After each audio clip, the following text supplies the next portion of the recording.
Welcome to Sweet Life Beat Life. We hope this video helps. You must act from the Google account that hosted the contacts. Connect to Wi-Fi so nothing stalls. Open Contacts. Google.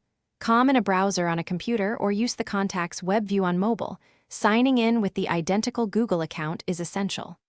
Once signed in, move straight to the left menu and look for the account tools. This is where Google keeps deleted items and restore points.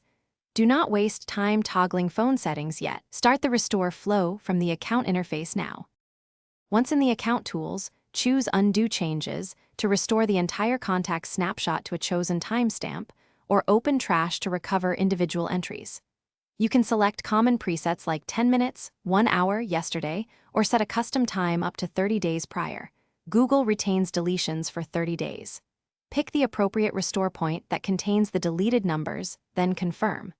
After confirming, Google rebuilds your cloud contact list. Expect a moment while the service applies the snapshot and recreates entries.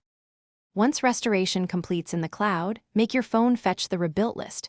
Open Settings, go to Accounts, select the same Google account, then force a contacts sync. If numbers don't show, clear the contacts app cache and data or toggle account sync off and on, then sync again. Make sure the contacts app is set to display your Google contacts. If more than 30 days passed and the restore option is unavailable, consider local backups or reputable recovery tools. But no recovery success, drop. Thanks for watching. Consider subscribing if we helped you.